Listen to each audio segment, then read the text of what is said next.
violence in Kenya by way of delivering... Kikuyu MP Lewis Nguyai's testimony had all the markings of a damning revelation. I did meet members of the Mungiki at the Jacaranda Hotel. It was the top Mungiki leadership that met him. They wanted a favor from him just months before the 2007 general election.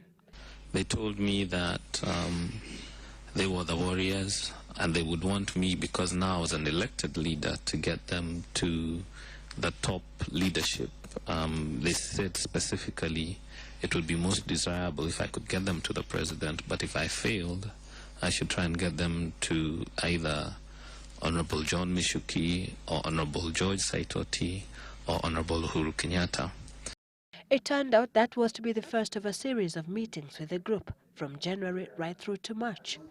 They requested me every time we met, who in the leadership would I put them through to.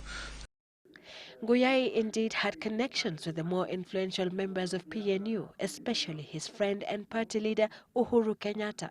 However, Kenyatta wasn't keen about the prospect of a PNU-Mungiki alliance. And he told me that it would always be a political blow to him.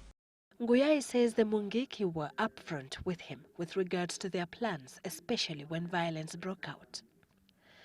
When I listened to them, what they wanted was more of money and resources and ammunition to go and make attacks on people who they perceived were trying to fight with the Kikuyu ethnic community. Did you report them to the police after they said this? When they made those particular requests in the middle of the skirmishes, it was after Naivasha and Nakuru had happened.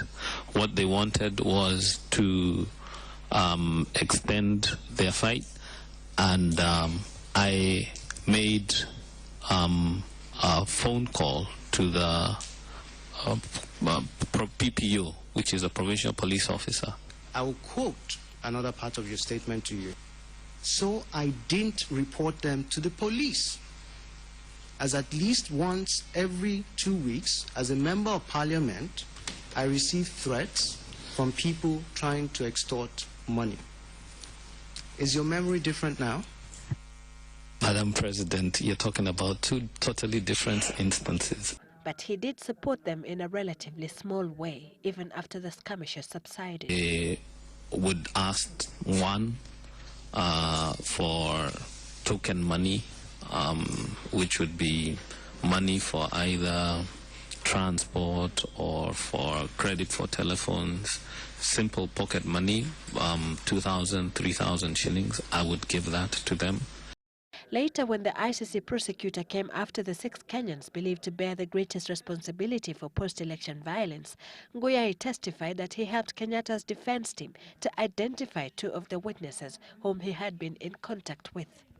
I must confess that I am the one who originally introduced 12 to the defense team, and what I did was to make a call to him, and I requested him that if he is called by a member of the defense team, and I was told at that particular point in time it would be a counsel called Buthi Kadhinji, he should accept to go and speak the truth, in the sense that he had never ever come into contact, and he assured me that he would do the same. But it wasn't long before things turned sour. When 12 had exhausted channels of trying to extort money, he one day appeared at the reception of my office. I still don't know how he was able to go around the security. He told me that he had a very hot envelope and it had a deadline, and if I did not honor what we had on the SMS, the envelope was going to explode, and he told me to pass on the message to Uhuru. What did he mean by putting things on the table through the press?